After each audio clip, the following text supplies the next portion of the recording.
当你还在嘲笑别人连中奖短信都能上当的时候，就在距离我录影棚不远的滨海湾，一位身经百战的顶级商人，刚刚因为跟总理开了一场视频会议，几分钟内被切走了490万新元。这不是什么科幻电影，而是实实在在发生在我们眼皮底下的精准诈骗。很多人第一反应是，这老板是不是傻？但作为潜伏在滨海湾的情报观察者，我得告诉你一个冷酷的真相：在新加坡，越是聪明，越是深谙政商规则的人，越容易遇到骗局。今天我们要拆解的，不是骗子的换脸技术有多天衣无缝，而是为什么在全球安全系数最高、法治最严苛的新加坡，国家信誉反而成了诈骗集团手里最致命的武器。当你点开这个视频，我建议你放下所有的智商优越感，因为接下来的几分钟，我会向你证明，你引以为傲的常识究竟有多么不堪一击。那么，这490万买来的教训，到底撕开了什么破绽？想要看懂这个局，我们得先跳出这490万的个案，看看整个新加坡正在经历什么。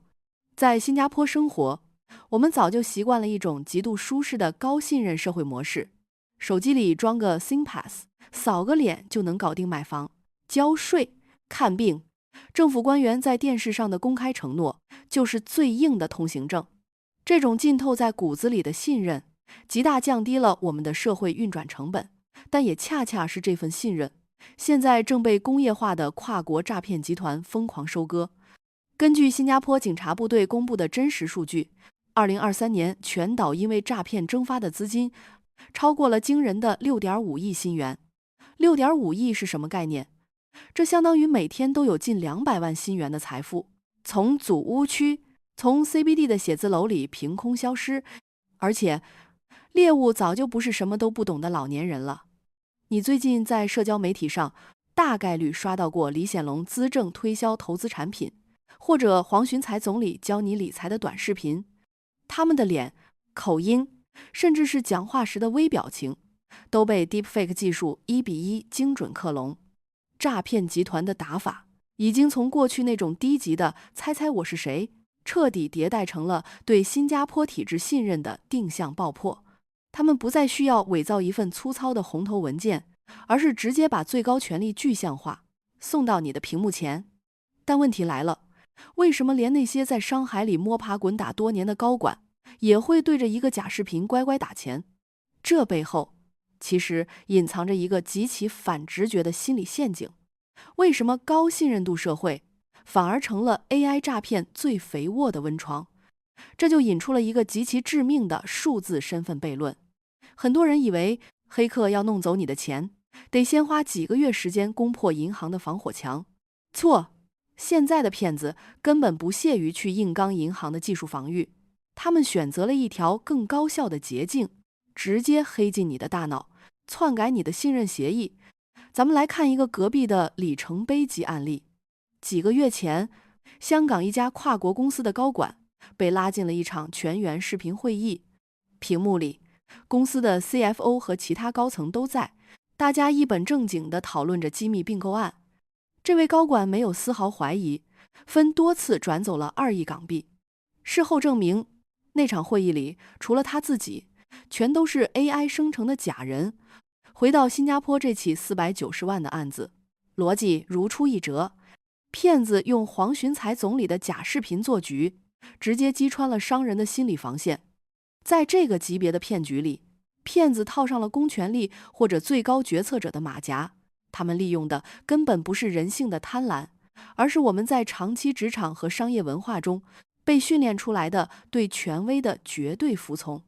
当一个平时只在新闻里看到的大人物，突然在私密会议里对你委以重任，你的大脑会瞬间分泌大量的多巴胺，这种特权感会直接屏蔽掉你的理性思考。在绝对的权力幻象面前，平时再怎么精明的人，也会变成待宰的羔羊。不过，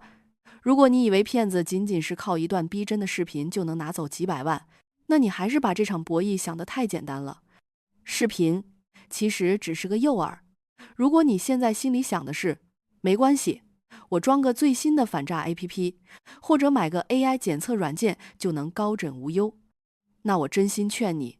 尽早把公积金 CPF 里的钱死死锁住，别拿出来投资了。因为用魔法打败魔法的技术迷信，在现实的诈骗产业链面前，简直不堪一击。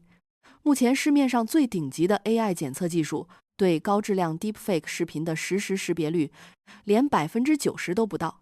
你别看这 90% 好像挺高，剩下的那 10% 的漏网之鱼，只要让你碰上一次，就足以让你倾家荡产。骗子的套路早就形成了极其成熟的标准 SOP。AI 视频在这个流程里扮演什么角色？它只是个敲门砖，是用来建立初始信任幻觉的破冰工具。骗子很清楚，长时间的视频通话容易暴露画面边缘的像素扭曲或者声音延迟，所以视频会议通常开得很短，大人物露个脸，下达一个紧急又机密的指令，然后以信号不好或者马上要开下一个会为由迅速挂断。真正的收割根本不在视频里，而是迅速转移到了 WhatsApp 或者 Telegram 上。在这些加密聊天软件里，骗子会用极高频率的文字和语音对你进行私密施压，他们会签署所谓的保密协议，制造时间紧迫感，告诉你这是国家级机密项目，机会稍纵即逝，甚至暗示如果你不配合，就会失去现有的商业特权。在这个过程中， AI 技术退居二线，真正操盘的是极其老辣的社会工程学专家，他们精准拿捏了商业领袖对特权投资的渴望，以及对高层指令不敢多问的盲从心理。那么，面对这种降维打击，掌握着资金审批权的中高层和企业主，到底该怎么保住自己的钱？面对这种公信力被疯狂武器化、去中心化的信任攻击，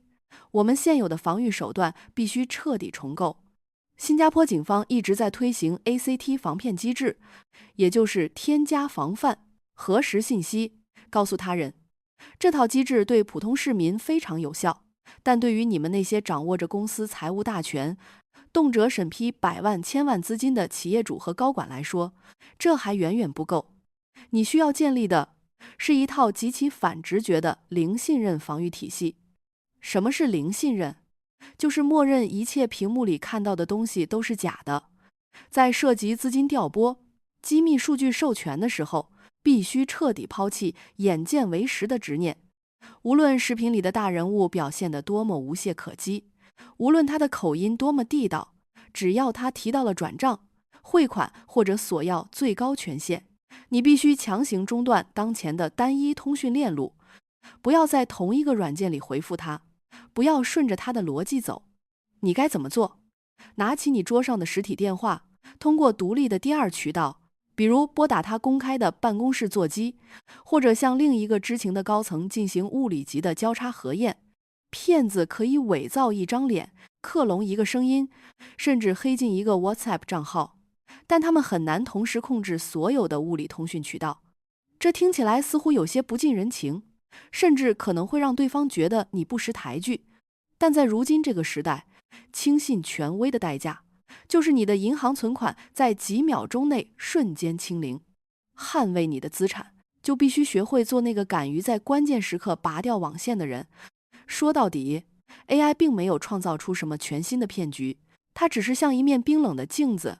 无情地放大了人性的弱点，瓦解了我们赖以生存的社会信任契约。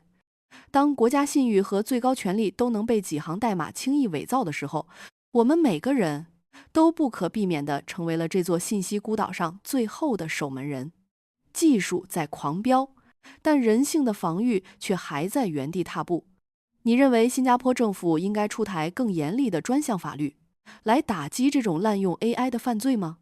还是说，这注定是一场防不胜防，只能靠每个人自己提高警惕的持久战？欢迎在评论区告诉我你的真实看法，我们一起探讨。如果你觉得这期内容对你有启发，看透了一些表象背后的逻辑，请帮我点个赞，订阅频道并打开小铃铛。我是潜伏在滨海湾的金沙眼 Sensei， 为你拆解复杂世界背后的情报与真相。我们下期见。